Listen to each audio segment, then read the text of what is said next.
Good morning, my name is Victor Valentic. I would have been very honored to attend your conference in your wonderful country of Brazil. However, back in July, I attended the International Society for Augmentative and Alternative Communication Conference in Lisbon, and a second international trip so soon was not possible for me. I'm here to talk to you about how Augmentative and Alternative Communication, or AAC, has enabled me to speak, enriched my life, enhanced my career, and most of all, how government and industry could allow people to achieve their full potential with AAC. When I was growing up as a child, I didn't have any communication devices to talk with other people in my community and family members. I used a communication display with letters that I used to spell out words. One of my aunts was blind from her condition, multiple sclerosis, and I had to ask the rest of my family to tell her what I was spelling out on my display when I was communicating with her. Her husband didn't like to translate my messages to her because he had a learning disability and he couldn't quite understand what I was spelling on my word boards.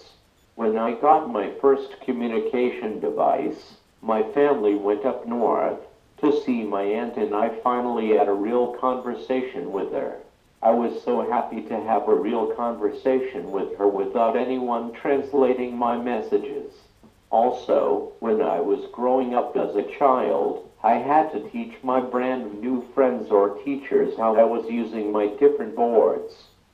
I didn't mind teaching these people because this was part of being able to attend my local school rather than being sent to a school for students with special needs.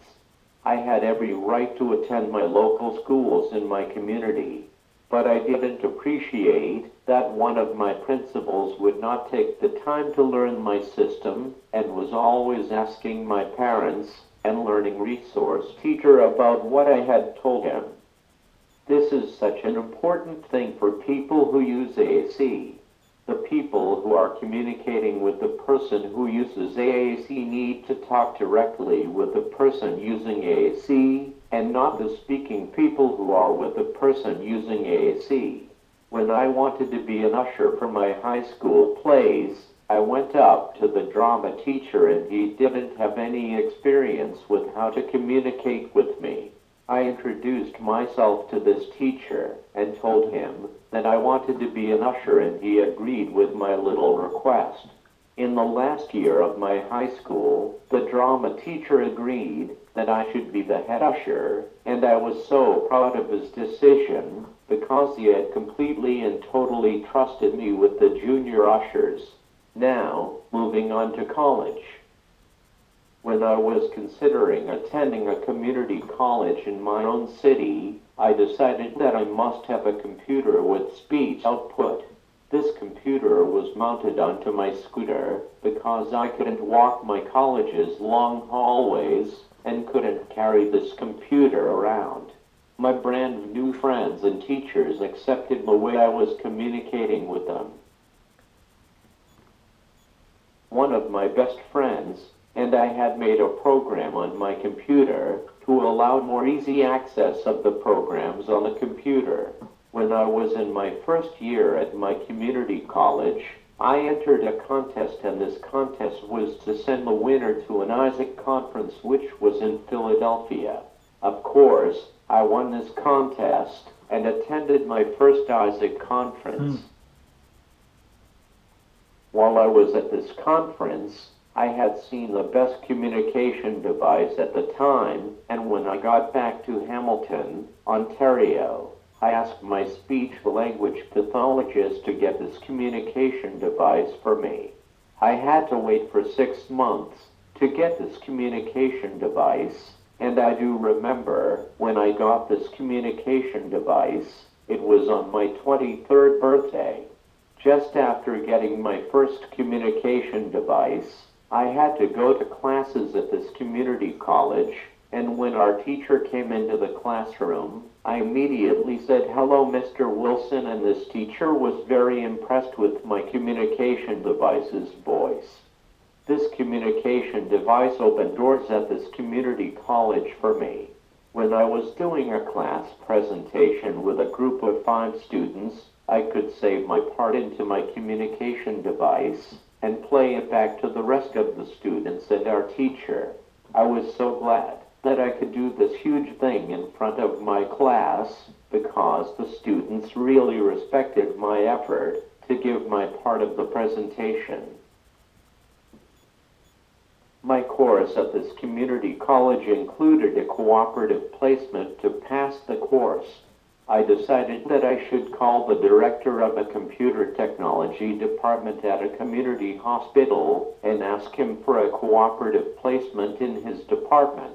When I was being interviewed, I was a little bit frightened because I had no idea what he might ask me, but I had my communication device to communicate with this director.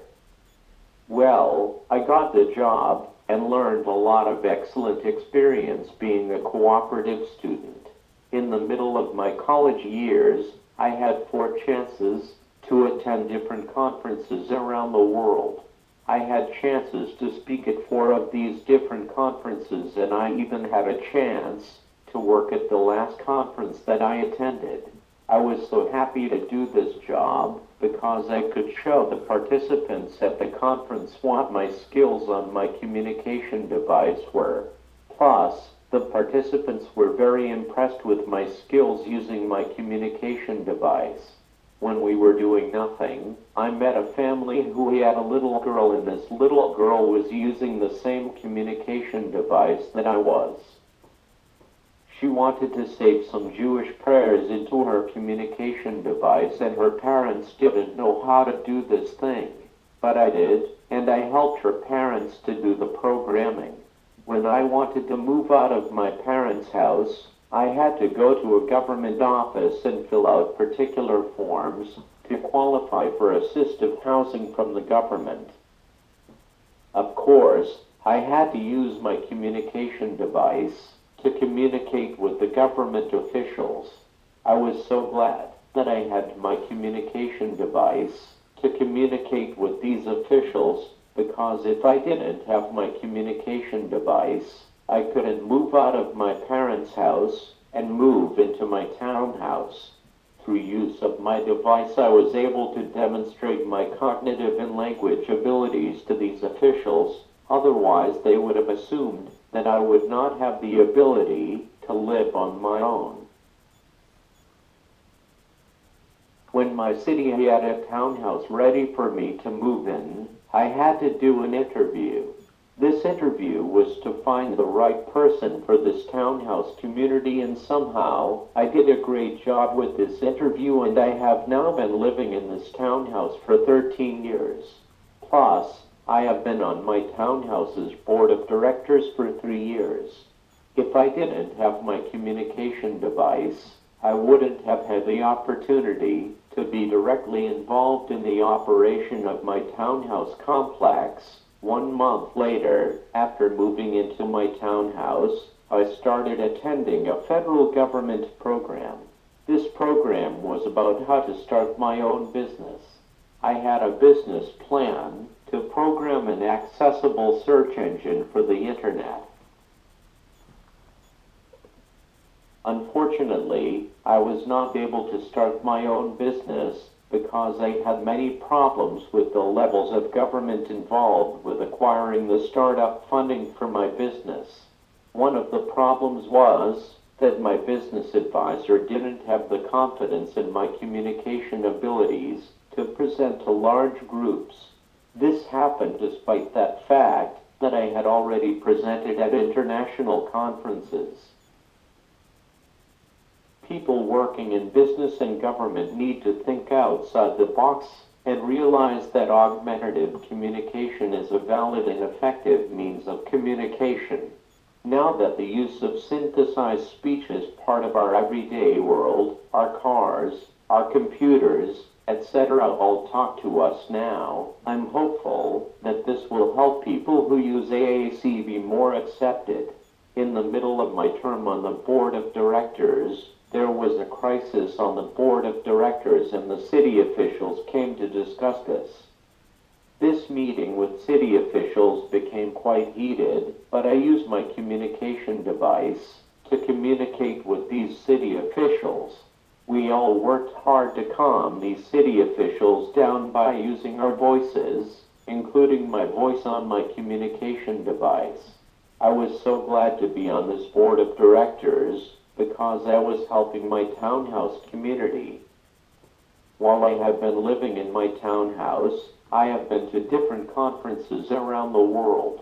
One of my favorite conferences was in Natal, Brazil. When I was in Natal, I was voted to be on the International Society for Augmentative and Alternative Communications Executive Council. This position was the leadership chair for people who use AAC. If I didn't have my communication device, I couldn't be on this executive council. 2 years ago, I was again voted to be on this executive council.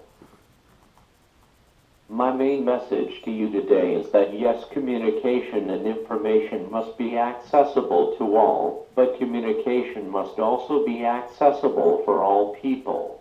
People who use AAC must be accepted on an equal basis with speaking people and have the same opportunities.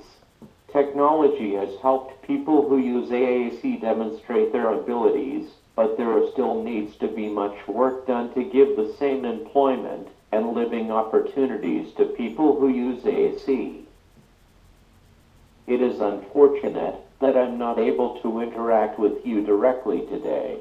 For anyone who would like to contact me, my email address is opendor2@quicklick.net. Thank you very much for inviting to share my thoughts today. For anyone who would like to contact me, my email address is opendor2@quicklick.net. Thank you very much for inviting to share my thoughts today.